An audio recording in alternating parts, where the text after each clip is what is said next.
প্রথম লেগে সিটিকে 3-0 গোলে উড়ানোর পর আজকে আবার আমাদের খেলা সিটির সাথে। আর আমাদের লাইন আপটা মাত্র অ্যানাউন্স করা হলো। সেখানে আমরা লাস্ট ম্যাচের মতো সেম লাইন আপ নিয়ে নামছি, শুধুমাত্র আজকে মেন্ডি ইনজুরির কারণে নাই। তার বদলে আজকে ফ্রান গার্সিয়া খেলতেছে। বাদ বাকি পুরো লাইন আপটা সেম। গোলকিপিং থিবো কর্তুয়া, লেফট ব্যাকে ফ্রান গার্সিয়া, রাইট ব্যাকে ট্রেন্ট, ডিফেন্স পেয়ারিং আছে ডিনুজেন এবং রুডিগার, পিভটে সুয়ামেনি, লেফট মিডে থিয়াগো পিত্রাস, রাইট মিডে ভালভার্দে এবং নাম্বার 10 পজিশন থাকবে আরেতা গুলের এবং ফ্রন্টে থাকবে ভিনিসিয়াস এবং ইব্রাহিম। এখন আজকে মেন কথা কি, যদি আজকে আমাদের এখান থেকে জিততে হয় কিংবা টাইটা আমাদের নিজেদের ফেভারে আনতে হয়, তাহলে অবশ্যই আমাদের সিট ব্যাক করে খেলা যাবে না মোটেই।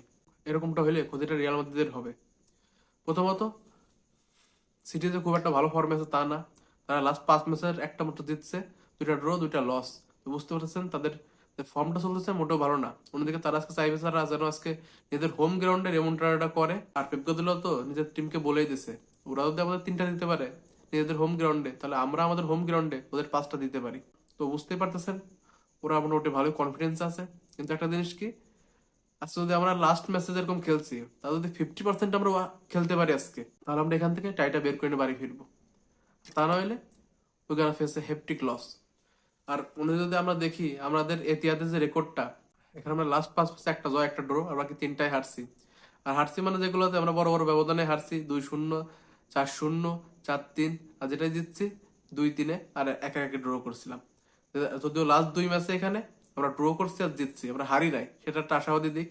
অন্যদিকে সবচেয়ে বড় প্লাস পয়েন্ট কি, বর্তমানে আমাদের টিমটা যেভাবে খেলতেছে, যে টিমের যে ভাইবটা একদমই পারফেক্ট ভাইব। আর টিম যেভাবে খেলতেছে আর হলো আন্ডারে, মানে ফার্স্ট টিম আর ক্যাস্টের যে কম্বিনেশনটা, সেটা দুর্দান্ত ভাবে কাজে লাগতেছে।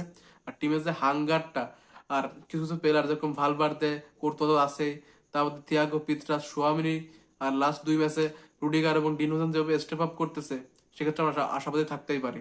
বিশেষ করে কথা বলবো ডিনুজেনকে নিয়ে। ছেলেটাকে কত ডাউট না ছিল আমাদের 5-7 ম্যাচ আগেও, যে ঠিক মতো খেলতে পারছে না, ওর লেভেলটা তো এত পরিমাণ ড্রপ হয়ে গেছে যে মাদ্রিদে খেলা যোগ্য কিনা সেটা নিয়ে সন্দেহ ছিল। লাস্ট কয়েক মাসের ও যে নিজের লেভেলটা এমন পর্যায়ে নিয়ে গেছে যে he is among the elite now. সাথে রুডিগার একদম টপ এক্সপিরিয়েন্স একটা প্লেয়ার, আর সে তার এক্সপিরিয়েন্সটা দিন দিন শো করতেছে মাদ্রিদে। বিশেষ করে লাস্ট কয়েক মাস সে ছিল দুর্দান্ত। অন্যদিকে সোয়ামেনি থিয়াগো পিত্রাস একদম আমাদের মিডের একটা জীবন ফিরে আনছে। থিয়াগো পিত্রাস, আর্দা গুলা is good. Even last match এবং তার আগের ম্যাচ দুর্দান্ত কিছু খেলা দিচ্ছে আর্দা গুলার। আর সব আজকে সমস্যা হলো ভিনিসিয়াস এবং ইব্রাহিম, তারা সব দিকেও ঠিক থাকলেও তাদের স্কোরিং যে অ্যাবিলিটিটা, সেটা এখনো আমরা দেখতে পাই নাই গত 2 ম্যাচে। তো আজকে আমি চাইবো যে ইব্রাহিম এবং ভিনিসিয়াস দুইজনই স্কোর করুক, তারা ভালো খেলুক, আপ ফ্রন্টে তাদের জন্য ফিনিশিংটা থাকে সেটা বেটার হোক। কারণ এই সিজনে ভিনিসিয়াস অবশ্যই ফিনিশিং নিয়ে